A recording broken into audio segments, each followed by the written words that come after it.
I'm a completely different person from 2.5 years ago, Joan. Cravings controlled my life. I was wanting to get a hit every couple of hours, right? At least. So how was I going to do that? I eat mostly for emotional reasons. The amount of queuing is what will affect if I'm going to eat it or not. My brain just was hijacked, so to speak. So the rapid self-loathing, when that stopped, that alone pretty much keeps me from ever wanting to go back to a life of eating processed foods. Hi, everybody. Dr. Joan Ifland here. Thanks so much for joining me with these conversations about how to recover from processed food. And I have a wonderful guest today, Rose Bailey, who has been through the Addiction Reset Community, the ARC, and the Food Addiction Recovery Advocate training, and wants to share her story to give you hope. And Rose is the perfect person to do that.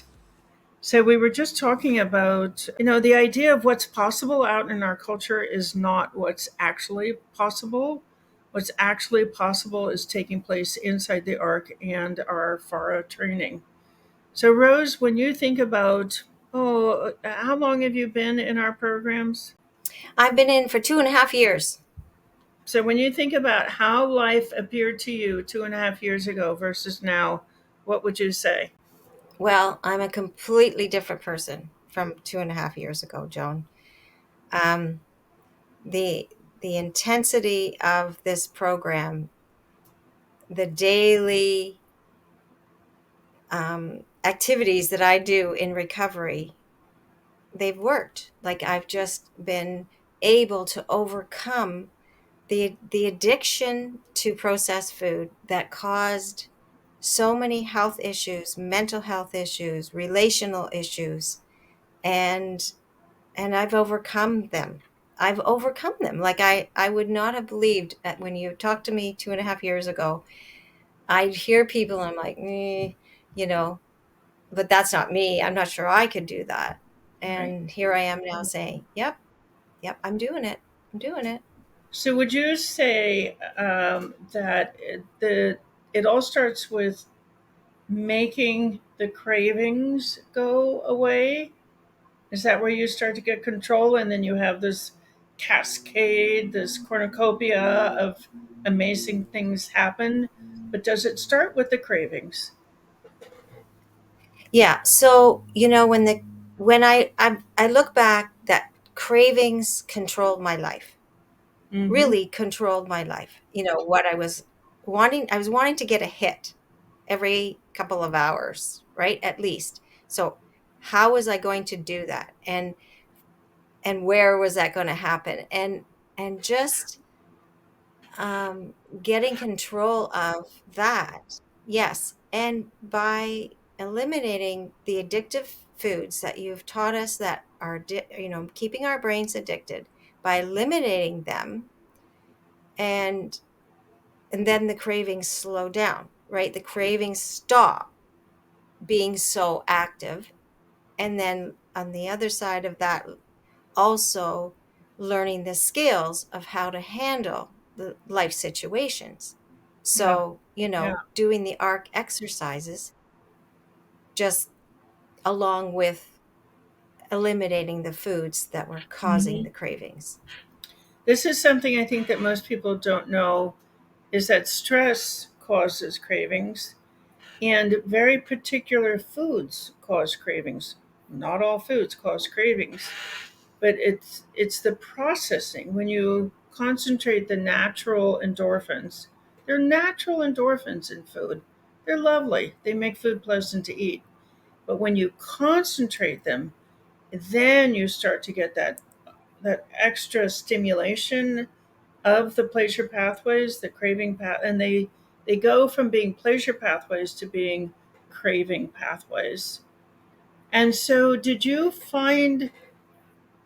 I mean, I want everybody to know that in our programs, we empower people to eliminate foods before we expect them. We don't really expect them to eliminate foods on any schedule, but because so many programs are kind of like beating their members over the head with the food plan and abstinence, that the stress of being asked to do something, you haven't been given the skills to do that, to be clean from processed foods in a country where most people are eating most of their foods in processed foods. That takes a skill set.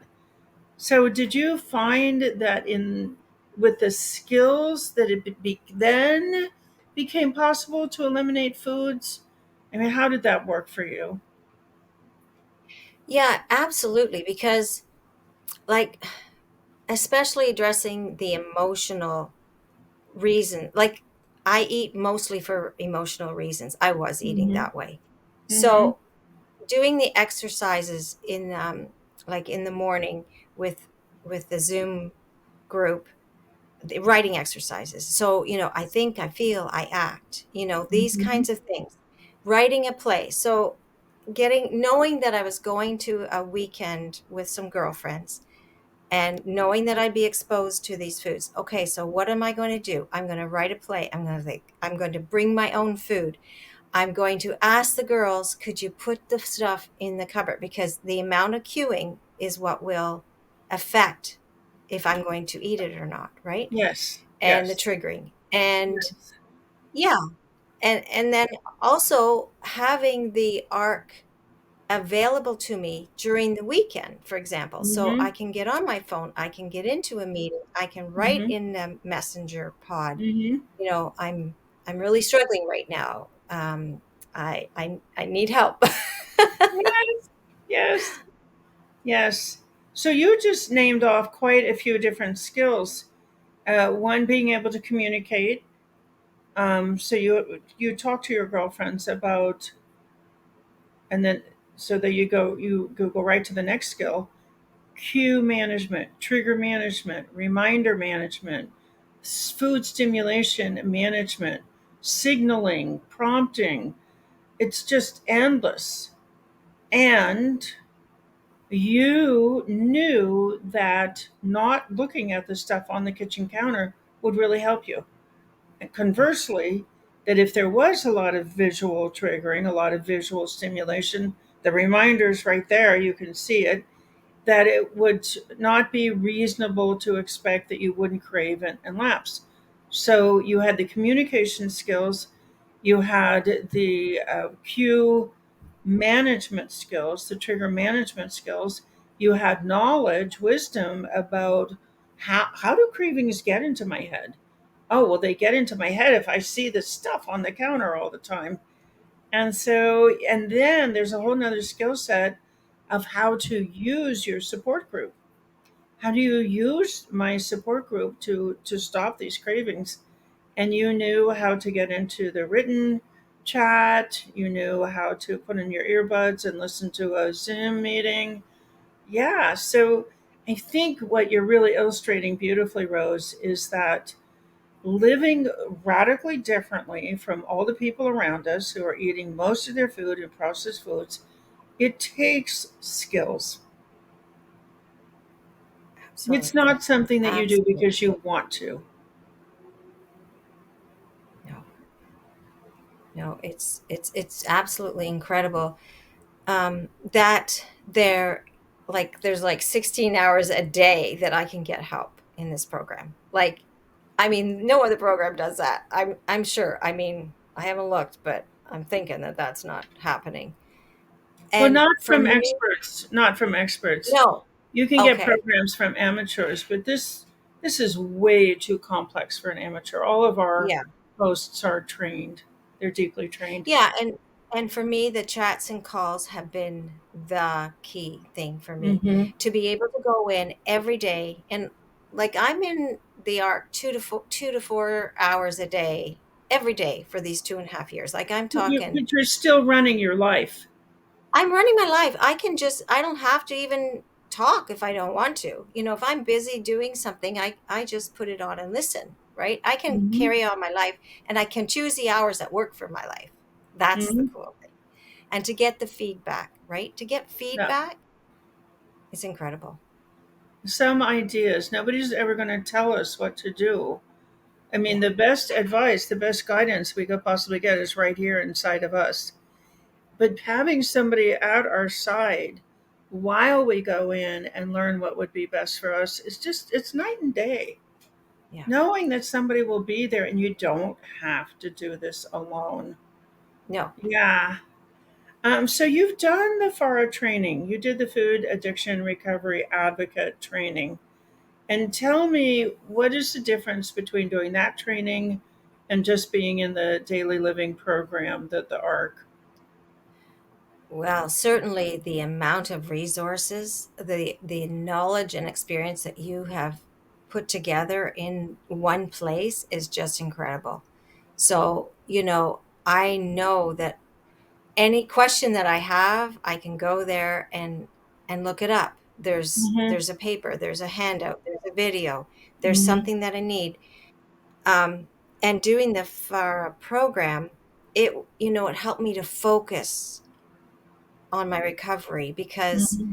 that is what I wanted. I wanted to learn. I just couldn't get enough of the learning. So in here, you learn and you practice, right? Yeah. And you can do it at your own pace, which is so beautiful. But you have again m- other people in a group that are doing that with you, and you want to join in and you want to learn from each other, so it's Mm-hmm. that community again. But yeah, so it just gave me, because I have a lot of questions. I'm like, why, but why, right? And so I go into the fire training and find out, why is this happening to me? Oh, that's why, the craving is happening. Like, Yeah. Yeah. okay. And why is it, just to reinforce, it's not my fault. Yes. So you're It's not my really fault. talking about the ability to pierce the deception. The food industry has to generate a tremendous amount of deception, just like the tobacco industry had to generate a tremendous amount of deception about cigarettes.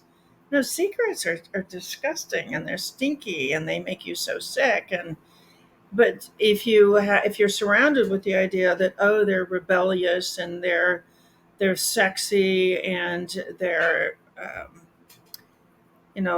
cool, they're hip, they're sophisticated. If you get that messing all the time, all the time, all the time, then you're smoking, in spite of the fact that your body knows that they're absolutely disgusting and repulsive and making you sick. So the food industry has done that same. They've used that same business strategy. It's a marketing strategy. They're creating delusion around processed foods. Oh, they're delicious. Oh, they're so convenient. Oh, they're cheap. Well, there's nothing cheap about being sick. There's nothing convenient about being sick.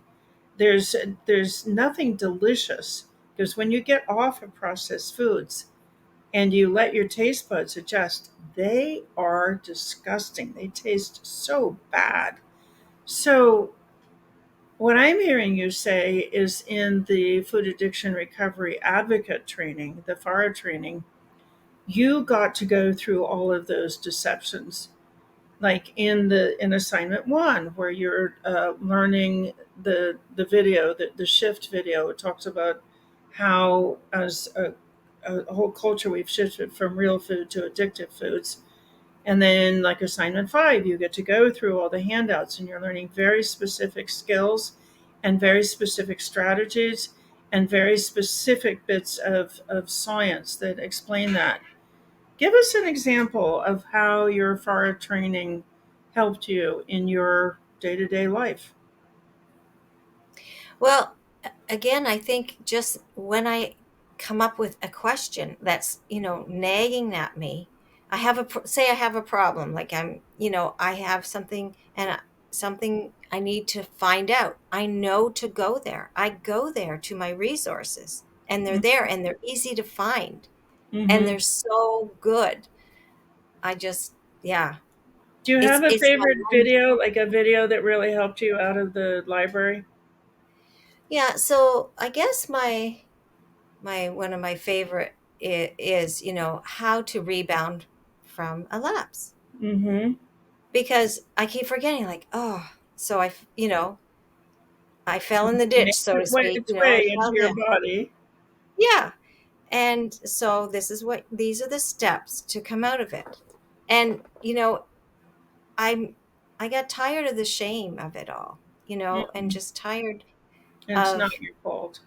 yeah, and just not remembering because my brain just was hijacked, so to speak. Mm-hmm.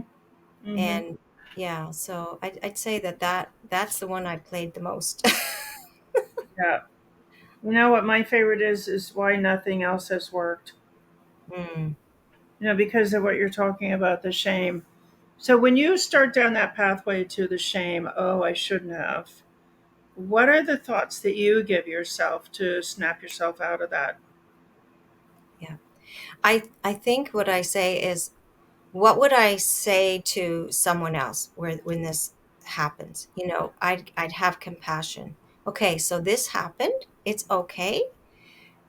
What did we learn from it? What did we learn from Mm-hmm. this? Mm-hmm. And what skills could I employ to help me for the next time? But it's Because you to make a plan. yeah, it's Yeah. normal. It's Yeah. okay. Yeah. Yeah. Yeah. Lapsing has been shown to be a an occurrence that gets better slowly.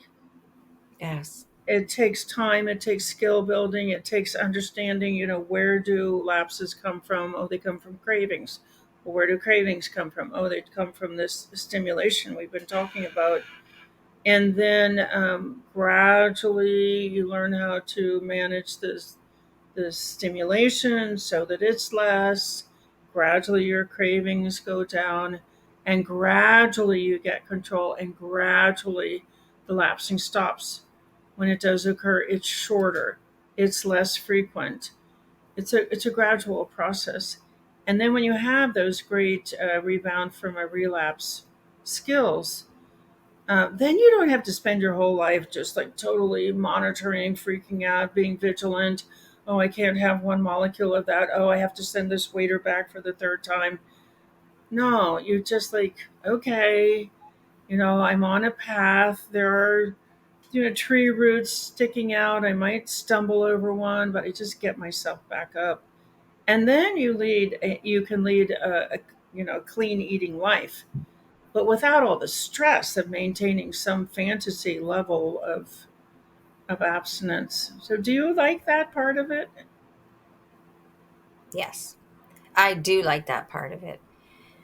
Because that's life. That's how life, like you say, stress can come in, and it can be like a perfect storm, right? You have all these cues and triggers. You've got stress, you're tired, you're sick, or whatever. It's like that's life. And I've lived a life of getting into the processed foods, like, you know whatever, 58 years, before I found recovery. So it's not like it's going to change overnight. And it's not about perfection. It's about progress, right? This is what we Right, say. right. So, but the part about being an addict to processed foods is perfectionism sneaks in, right? And like because of the old diet mentality. So if you The just diet mentality, yeah, yeah. I do think that's one of the worst delusions out there. Actually, comes from uh, it comes actually from the recovery community, which is somehow all of the answers are packed into how perfect my food is. If something is going awry, oh, it must be because my food wasn't perfect enough. Or if you get a craving, or if you have a lapse, oh, it must be because my food wasn't perfect enough. Nobody thinks, oh, it's because I heard somebody talking about the skill of, like putting the food away, not leaving it out on the kitchen counter. That's a great example of a skill that's based on research of knowing that availability triggers cravings. So instead of saying, oh, it's because my food wasn't perfect enough, you can say, oh, you know what? Maybe I need to hone a communication skill with this person who leaves stuff out on the kitchen counter. And the whole world opens up. There's so many possibilities for what might reduce triggering to the point where you're not craving anymore. Yay. Yay. Let me just ask one other question about body shape, because a lot of people they're just torn up in this culture about it's it's to the point where no matter what your body shape is, you're going to be tortured with these thoughts about whether it's okay or not. Have you gone through a transition around that? Yeah, well, for sure, I'd say the transition came when I was so focused on living a great life that it didn't Mm-hmm. matter what I looked like, what my body Mm-hmm. was. Because when you start to get free of the negative thoughts and the self loathing, right? You're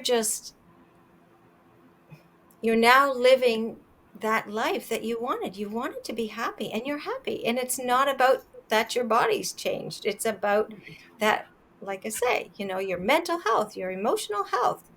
You're Yeah. dealing with these things. You're reparenting yourself. You're just in the moment, learning to be in the moment. And because you're not in the processed foods that are not allowing you to be in the moment, Mm-hmm. you know, your Talk, life. talk about depression and anxiety. These are epidemics now. How did that Yeah. change for you? Oh, goodness. The rapid thoughts, the rapid self-loathing, when that stopped, I mean, that alone pretty much keeps me from ever wanting to go back to a life Yes. of eating processed foods Yes. because Yes, I yeah, agree. it is absolutely, again, it gives you your life, but I needed the support because I didn't know how to live a life where you could actually stand back and look at your thoughts and change them. And that has been so life changing for me, being in the writing pod and journaling and doing like an 8 healing questions or Byron Katie questions, like those kinds of things. Now, again, I can do that on a daily basis, Joan. Mm-hmm. Every day I can Mm-hmm. do those things to help Mm-hmm. me, but I don't have to do them every day now because most times I can flip it pretty quick from Yeah. negative to In your positive. own head. Yeah, Mhm. it's just like living in a sandstorm. The sand is blowing into the house all the time, and the arc makes it very, very easy to just sweep it back out again. The Lovely. corporations sell product by stressing people, and stress triggers cravings, and stress triggers not good enough, and stress triggers that drive to buy something that will stop the pain. Whereas it turns out that being in a community of positive thinkers, that will stop the pain. Yeah. It's community, community, community. It's community, community, and content. So you have to Yes. be, it's more like community, kindness, and content. You have to be kind. You have to be listening to kindness and compassion, because that's how you internalize it. And that's how you stop the pain. So internally, we can have triggers, and self hatred, self loathing, self criticism, self not good enough is those are pains that can create those cravings. Anything to stop, anything to numb. Processed foods are numbing. So they numb for a while and then they wear off and they drop you down lower than when you started, but they are numbing. Yay. Rose, we've covered a lot of topics. If you were going to tell the whole world just one thought, what would it be? You can stop the pain. You can stop the pain by stopping the processed foods and getting into community like the program that you have, Joan. Like you can. I give you hope. I'm a living proof of it. Yeah. Pharmaceuticals and surgery are not the only answers. Kindness and expert skills to defend against marketing practices, those are really, really big answers. Rose, thank you, thank you, thank you. Thank you for coming here today and thank you for recording this. I feel more hopeful from talking with you. And I know everybody else will too. This is a great service. So thank you Thank you so so much. much. Thank you. Thank you for having me, Joan. Thank you so much for coming today. I appreciate your interest. Tell the next person. You can walk the next person out of this processed food nightmare with what you learned today. See you next time.